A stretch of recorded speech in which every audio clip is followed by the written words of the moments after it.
علیکم، کیسے ہیں آپ سب؟ امید ہے خیریت سے ہوں گے۔ جی آتے ہیں ہم اپنے سبق کی طرف۔ سورۃ البقرہ کی آیت نمبر 264 سے ہمارے سبق کا آغاز ہو رہا ہے۔ اعوذ باللہ من الشیطان الرجیم، بسم اللہ الرحمن الرحیم۔ یا ایھا الذین آمنوا، اے ایمان والو، لا تبطلوا صدقاتکم، نہ باطل کرو اپنے صدقات کو، بالمن والاذی، احسان جتا کے اور تکلیف کے ساتھ، کالذی مانند اس شخص سے، ينفق جو خرچ کرتا ہے، مالا وہ اپنا مال، رعاء الناس دکھاوے کے لیے لوگوں کو، ولا یؤمن نہیں وہ ایمان لاتا، باللہ اللہ پر، والیوم الآخر اور آخرت کے دن پر، فمثلہ پس مثال اس کی، کمثل صفوان مانند مثال چٹان کے ہے، علیہ تراب کہ اس پہ مٹی ہے، فاصابہ وابل پس اس کو پہنچتا ہے بارش، فترکہ صلدا پس چھوڑ دیتا ہے اس کو صاف اور سخت، لا یقدرون نہیں وہ قدرت رکھتے، علی شیء کس چیز پہ،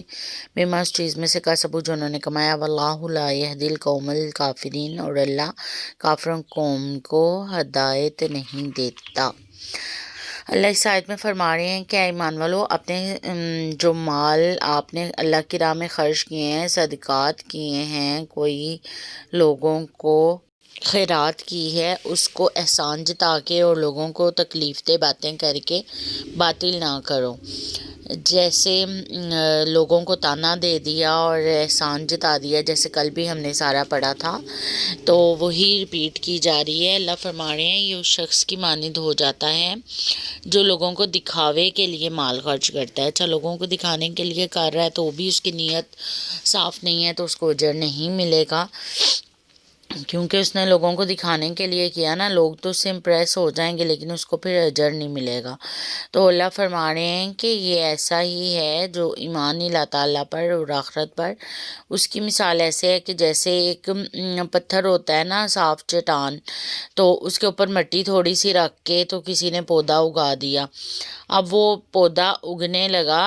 تو بارش آ گئی، بارش آئی تو ظاہر ہے وہ مٹی کو بہا کے لے گی بارش، تو مٹی ختم ہو گئی۔ اللہ فرما رہے ہیں کہ ان کی مثال ایسے ہی ہے جیسے وہ مٹی جو چٹان پہ تھی وہ صاف ہو گئی تو باقی پتھر ہی رہ گیا نا، تو اسی طرح انہوں نے جو لوگوں کو دکھاوے کے لیے خرچ کیا ہے یا خرچ کرنے کے بعد احسان جتا دیا ہے، اس کی دل آزاری کر دی، جس کو مال دے رہے ہیں تو یا خیرات دے رہے ہیں، تو پھر ان کو کچھ بھی نہیں ملے گا۔ جیسے وہ پتھر خالی ہو گیا تو نہ بیج رہا، نہ پودا بنا، نہ کچھ حاصل ہوا، تو اسی طرح جو صدقہ کیا تھا وہ ضائع ہو گیا۔ تو اللہ تعالیٰ فرما رہے ہیں کافروں کی قوم کو اللہ ہدایت نہیں دیتا۔ وَمَثَلُ الَّذِينَ اور مثال ان لوگوں کی، يُنْفِقُونَ جو خرچ کرتے ہیں، اموالهم اپنا مال یا اپنے مالوں کو، ابتغاء مرضات اللہ اللہ کی رضامندی چاہنے کے لیے، وَتَثْبِيتًا مِّنْ أَنفُسِهِمْ اور ثواب کے لیے اپنی جانوں سے، كَمَثَلِ جَنَّةٍ بِرَبْوَةٍ مانند مثال ان کے اس باغ کی ہے جو اونچائی پہ ہے، اصابہ اس کو پہنچتا ہے وابل بارش، پاتت وہ لاتا ہے اکلہا اپنا میوہ، ضعفین دگنا کر کے، فلم یصبھا وابل پس اگر نہ پہنچے اس کو بارش، فتل تو اس کو اوس یا شبنم کے قطرے ہی کافی ہو جاتے ہیں، واللہ اور اللہ تعالیٰ بما تعملون بصیر جو تم عمل کرتے ہو اس کو دیکھنے والا ہے۔ اللہ تعالیٰ فرما رہے ہیں کہ جو بھی شخص اللہ کی رضامندی کے لیے، اب اوپر تو بتایا نا لوگوں کے لیے خرچ کیا دکھاوے کے لیے یا تانے وغیرہ دے دیا، اب جو اللہ کی رضامندی کے لیے خرچ کرے گا اور اللہ سے ثواب پانے کے لیے کرے گا، تو پھر اس کی مثال ایسے ہے کہ جیسے اونچا باغ ہوتا ہے نا، اونچائی پہ بلندی پہ، تو وہ ظاہر ہے جو اونچائی پہ ہوتا ہے اس میں پانی رکے گا نہیں اور کیچڑ وغیرہ بن کے فصل خراب نہیں ہوگی، بلکہ بارش جب آئے گی تو وہ اونچائی پہ ہونے کی وجہ سے اتنا پانی اس میں رہ جائے گا جتنا اس کو ضرورت ہے، باقی سارا نیچے کی طرف بہہ جائے گا، تو ویسٹیج نہیں ہوگی۔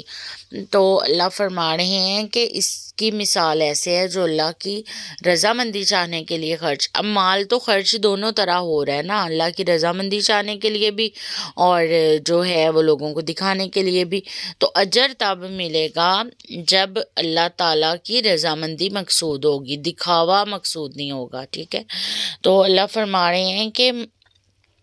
پھر ان کی باغ ایسے ہے کہ بارش ہو تو دگنا اس کا میوہ آتا ہے، اور اگر بارش نہیں نہ ہو تو چلو تھوڑی بہت اوس بھی پڑ جائے تو اس کو اتنی بھی کافی ہوتی ہے، کیونکہ وہ اونچائی پہ ہوتا ہے، اس کو اچھی ہوا وغیرہ پہنچ رہی ہوتی ہے، اور جو ہے تھوڑی سی اوس اور شبنم بھی کافی ہو جاتی ہے، تو اس کا باغ کا مال وہ مٹیریل ہے، میوہ ہے، جو بھی اس نے اگایا ہوا ہے وہ سارا اچھی طرح اس کی فصل ہو جاتی ہے۔ تو واللہ بما تعملون بصیر، اور جو بھی تم عمل کر رہے ہو اللہ کو پتہ ہے۔ اچھا، ربوہ اونچی زمین کو کہتے ہیں، اور وابل تیز بارش کو کہتے ہیں۔ تو تیز بارش جب ہوتی ہے تو جو اونچے اونچے پیڑ ہوتے ہیں تو وہ ویسے ہی خوبصورت بڑے لگنے لگ جاتے ہیں نا، پانی سے دھل جاتے ہیں، اور جو ہے ان کو بارش جو ہے اس سے فائدہ ہوتا ہے، اس کی میوے جو ہیں وہ زیادہ ہو جاتے ہیں۔ صدق اللہ العظیم۔